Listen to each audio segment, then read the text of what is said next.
El nacimiento de la anomalía y el mito del espacio de bolsillo. ¿Qué tal, gente? Hoy vamos a profundizar en un aspecto del lore de Tsukimichi que le volará la cabeza a los fans casuales del anime. Todos nuestros análisis previos sobre el lore oculto de Tsukimichi y Tensura están reunidos en una lista de reproducción en el canal. Pásense a verlos para obtener hechos crudos de la fuente original, sin una pizca de mentiras de fans. Hoy toca hablar de Azora, también conocida como el Demi-Mundo. Los casuales que ven la serie mientras comen palomitas están sinceramente convencidos de que Azora es un simple huerto de bolsillo que Makoto Mizumi usa como una casa de campo oculta para criar orcos, cultivar plátanos y almacenar armas enanas. En sus cabezas reside un pensamiento simple y absolutamente falso. Bueno, como la dragona superior Tomoe sabe controlar la niebla, simplemente conjuró una ubicación oculta y se mudaron allí. Pues bien, olviden esa tontería. Si abren el texto original de la novela ligera y analizan la física del maná, resulta que Azora es un universo alternativo, soberano y aterrador. Y Tomoe, por sí misma, no habría creado algo así ni aunque hubiera expulsado hasta la última gota de su maná de dragona. Para entender el trasfondo real, la habilidad original de la dragona Superior no es crear mundos. Su habilidad innata en la novela se llama Aleph, control de la niebla y los límites de la percepción. Antes de conocer a Makoto, su supuesto subespacio era plano como un espejo, absolutamente inestable y existía solo como una pantalla ilusoria donde podía esconderse del mundo exterior o encerrar a un enemigo en un espejismo. En esa ubicación no había gravedad real, ni suelo, ni clima. Solo una sopa gris constante. Pero en el momento en que Makoto selló con ella un pacto de subordinación bajo el esquema 8-2, ocurrió lo que en cosmología llamaríamos una explosión de maná singular. El maná de Makoto no es solo una batería gruesa, es energía primordial y pura de la tierra que no tiene el sello divino del sistema de la diosa. Cuando este océano infinito de energía ajena fluyó a través de los vínculos del contrato hacia el bolsillo brumoso de Tomoe, ocurrió una reacción física salvaje. La presión del maná de Makoto era tan desmedida que literalmente infló la ilusión plana de Tomoe desde adentro, convirtiéndola en una esfera tridimensional. Tomoe solo dio la cuadrícula de coordenadas, el eje matemático, pero Makoto llenó ese vacío con masa física real, creando gravedad completa, una corteza sólida y una atmósfera. Fue un Big Bang a escala local que dio origen a un nuevo planeta en medio del caos cósmico. El código japonés del subconsciente de Makoto, el verdadero arquitecto de la naturaleza. Y ahora pasamos al dato más importante, el que cambia todo el lore y del que no se dice ni una palabra en el anime. En los primeros volúmenes, Makoto y Tomoe vagan en la oscuridad sin entender por qué Azora luce como lo hace, de dónde viene su ecosistema y por qué la naturaleza del Demi-Mundo es radicalmente distinta a la del mundo principal de la diosa. Los personajes hacen conjeturas, pero nosotros, como analistas, tenemos la imagen completa. La verdad es que Azora es la materialización física y literal de la nostalgia de Makoto por su hogar, impresa a través de su subconsciente. Como se revela en la novela, Makoto tiene una matriz cultural muy poderosa grabada en su mente desde niño. Creció en Japón, entre sus montañas, arroyos limpios, clima templado, el cambio de las 4 estaciones y una flora específica. En el mundo de la diosa no existe nada de eso. Allí el clima es caótico, el suelo está agotado por los espíritus y la naturaleza le es ajena al ser humano. El maná de Makoto, al ser materia terrestre, tiene la propiedad de copiar la estructura del alma de su dueño. Cuando los límites de Azora comenzaron a expandirse rápidamente, el Demi-Mundo empezó a devorar el vacío circundante y a llenarlo de sustancia. Pero Makoto no tenía un plan consciente. No se sentó con planos pensando, aquí pondré un cerezo y aquí un arroyo. Todo lo hizo su subconsciente. Azora escaneó sus recuerdos ocultos, su memoria genética de la Japón natal, y los proyectó hacia afuera como una base natural lista. Es precisamente por eso que el suelo en Azora resultó ser increíblemente fértil al estilo terrestre. Por eso nacieron allí depósitos de agua dulce purísima y el clima se volvió suave y cíclico. Toda la fauna y flora que empezó a aparecer de forma espontánea en las zonas salvajes del Demi-Mundo no son más que imágenes revividas de la cabeza de un estudiante japonés que extraña su tierra. Esto no es magia de un mundo de fantasía. Es un código japonés extraño que Makoto imprime inconscientemente en medio de un universo ajeno. Y es precisamente este cimiento terrestre oculto lo que hace que Azora sea tan acogedora para sus habitantes y tan aterradoramente anómala para el sistema de la diosa, el cual simplemente no puede reconocer ni controlar dicho código. Arquitectos de contratos, como Myo, Shiki y Tamaki deforman el cimiento japonés. Bien, ya aclaramos lo del cimiento japonés base. Pero para que entiendan el trasfondo, Azora no se quedó como una simple copia de la prefectura de Saitama. En cuanto Makoto empezó a tener sirvientes de alto nivel y a realizar nuevos pactos, el demimundo empezó a recibir actualizaciones espaciales salvajes. Los casuales en los comentarios suelen escribir: oh, Makoto contrató a una araña y aparecieron montañas.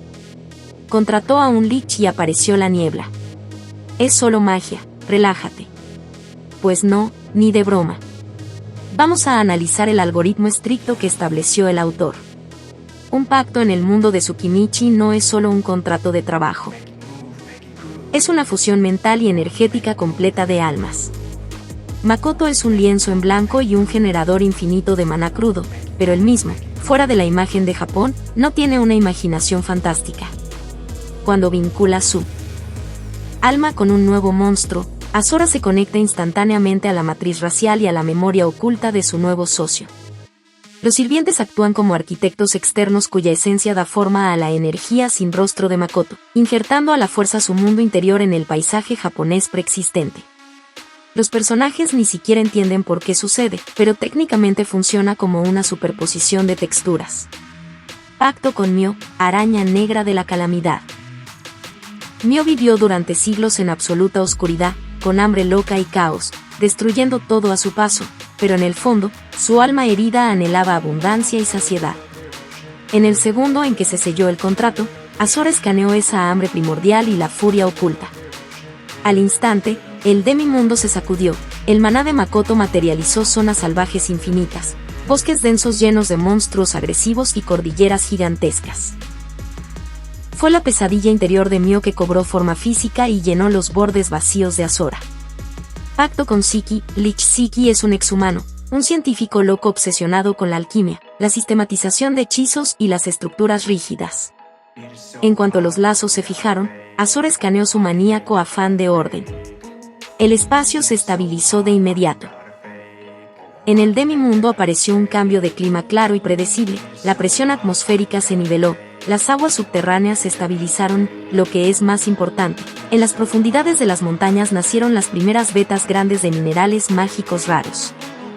Shiki actuó inconscientemente como el administrador de sistemas que puso orden en el caos de Myo y Makoto. Pacto con Tamaki, juicio divino. La aparición de Tamaki en los últimos capítulos introdujo en Azora el concepto de rituales sintoístas, control divino oculto y tribunales. Su contrato literalmente construyó zonas sagradas y aisladas del demimundo, donde las leyes de la física pueden distorsionarse localmente, y la tierra misma empezó a absorber conceptos como maldiciones y bendiciones. Cada nueva alma literalmente reforma a Azora a su medida. La ley de la muerte clínica, como el tiro con arco, expande las fronteras del caos. Y ahora pasemos a la mecánica de expansión de Azora, que les demostrará que este mundo no es una caja estática, sino un espejo vivo del espíritu de Makoto. Los espectadores del anime ven que Azora crece constantemente. Primero era un campamento pequeño, luego un territorio del tamaño de un país europeo y después apareció su propio mar.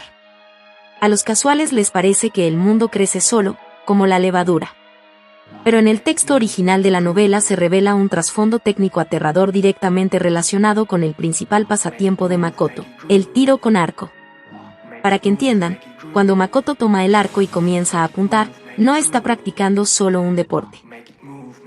Entra en un estado mental especial que en el lore se llama asana, concentración completa y absoluta de la conciencia, que roza la muerte clínica.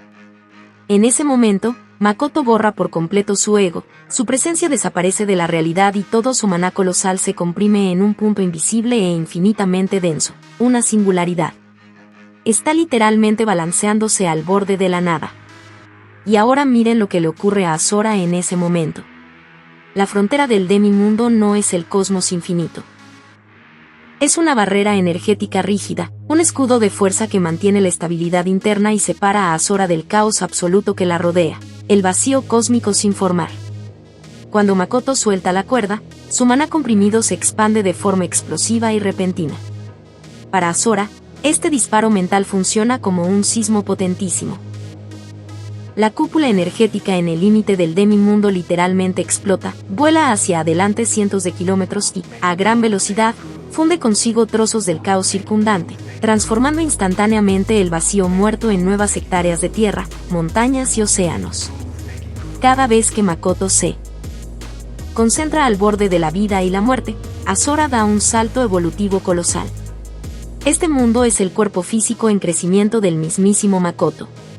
Pasemos a cómo este espacio mutila y reescribe las leyes de la biología que la diosa construyó durante siglos. Si te perdiste la primera parte sobre el Big Bang y el subconsciente japonés de Makoto, corre a nuestra lista de reproducción especial en el canal, el enlace está en la descripción. Nosotros seguimos profundizando en el lore hardcore de la novela ligera. Cuando los casuales ven el anime, suelen enternecerse, miren qué fuertes se han vuelto los orcos de Highland bajo el mando de Makoto. Y los lagartos místicos hasta se volvieron inteligentes, se pusieron erguidos y parecen dragónidos geniales. Eso es lo que logran el entrenamiento duro y la buena comida. Pues lávense la boca, fanáticos de la vida saludable. El entrenamiento no tiene nada que ver.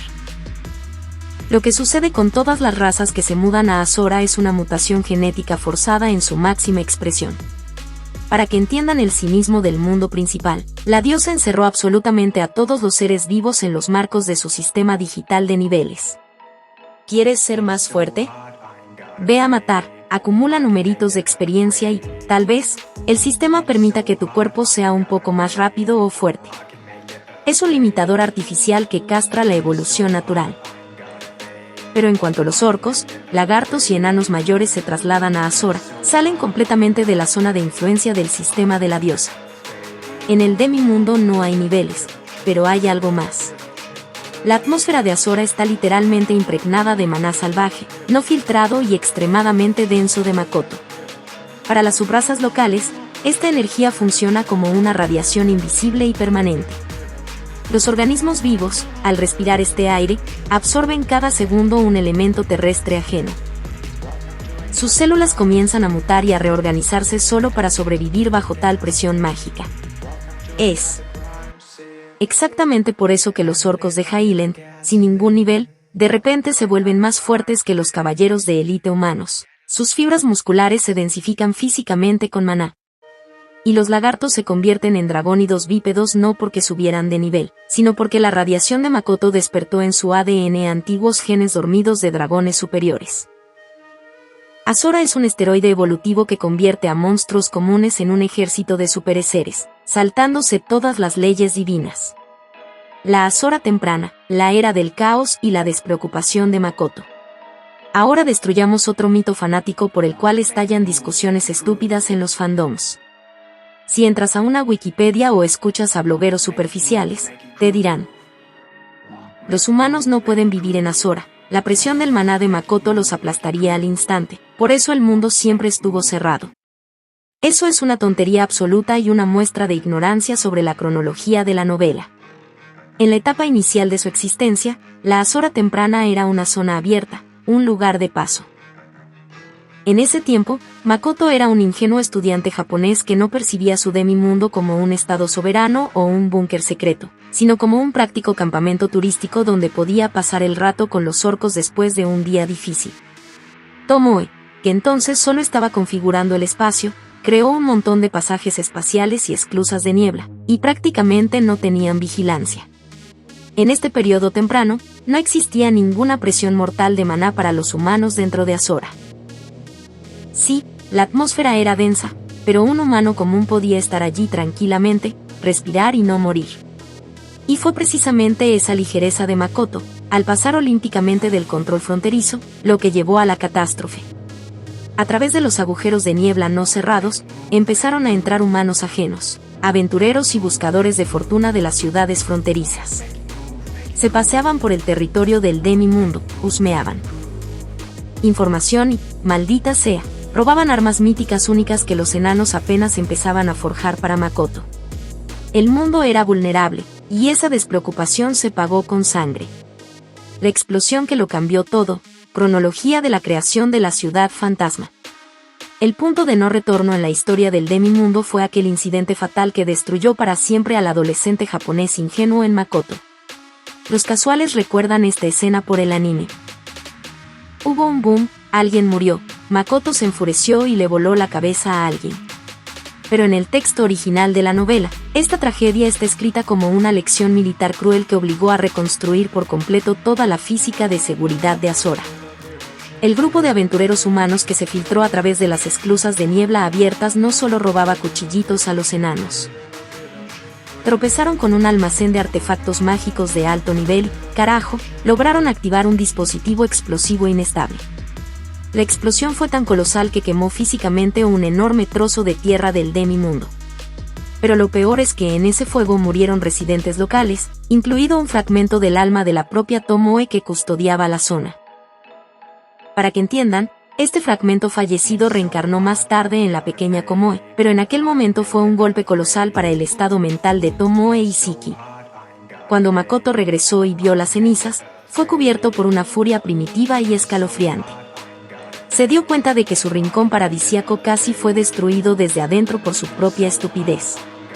Inmediatamente después de este incidente, la era del caos y las puertas abiertas fue enterrada oficialmente.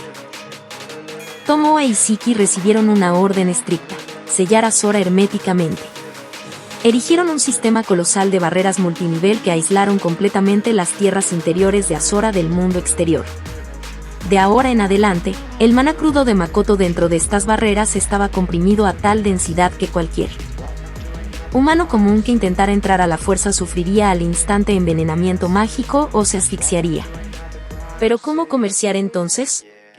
Para ello, en los límites más lejanos y aislados del Demimundo, se construyó artificialmente la ciudad fantasma, también llamada Calión. Es la única esclusa controlada estrictamente para los humanos. Dentro de Calión, Siki instaló cúpulas de filtración ocultas que extraen a la fuerza el exceso de maná pesado de Makoto, haciendo que el aire sea apto para la gente. Los humanos vienen allí, hacen compras en la compañía Kusunoa y se van, sin siquiera sospechar que están en un recinto aislado, y que más allá de las murallas de esa ciudad se extiende para ellos una zona mortal a la que tienen el paso prohibido para siempre. El miedo existencial de la diosa. ¿Por qué Azora debe ser destruida? Resumiendo nuestra monumental biología, respondamos a la pregunta principal: ¿por qué Azora no es solo un truco genial del protagonista, sino la amenaza más aterradora para el orden mundial existente? Los casuales piensan que la diosa odia a Makoto solo porque, en su opinión, es feo y no encaja en sus estándares de belleza. Sí, al principio así fue. Pero si la diosa alguna vez descubre la verdadera naturaleza del Demimundo, lanzará todos sus ejércitos de demonios y humanos solo para borrar este lugar y convertirlo en polvo cósmico. Y aquí no se trata en absoluto de la apariencia de Mizumi. La diosa tiene un miedo pánico a Azora porque el Demimundo es un planeta completamente soberano, autónomo, que crece y se desarrolla dentro de su sistema como un tumor oculto y metastásico. Azora se pasó por donde quiso al sistema de la voz del mundo y a todas las leyes divinas. Aquí no funcionan sus bendiciones, aquí las razas evolucionan bajo sus propias leyes, absorbiendo el maná terrestre de Makoto, mientras los enanos mayores forjan armas de clase mítica capaces de perforar barreras divinas. Gracias al código cultural de Makoto, Azora absorbe activamente tecnologías de la Tierra, creando una economía oculta que es muchas veces más eficiente y rica que todo lo que hay en los reinos centrales de los humanos. En esencia, Makoto creó el centro logístico ideal y una fortaleza inexpugnable. Desde Azora, su ejército de orcos mutados, dragónidos y enanos puede desembarcar instantáneamente en cualquier parte del planeta a través de las esclusas de niebla de Tomoe, lanzando golpes sin pasar por ninguna defensa antiaérea o mágica de la diosa.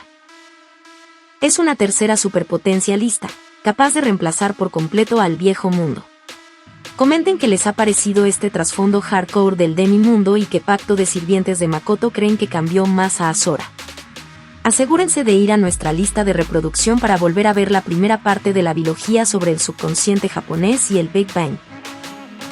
suscríbanse al canal, denle like, activen la campanita y compartan este video con sus amigos amantes del anime para que finalmente conozcan el verdadero lore canónico de Tsukimichi. Y así, amigos, terminamos el video. No olviden suscribirse y dejar su like. ¿Sobre qué temas les gustaría que investigue en el próximo video o que les ha gustado de este? Quizás tengan consejos sobre cómo puedo mejorar. Estaré encantado de escuchar sus opiniones. Hasta pronto, nos vemos, adiós.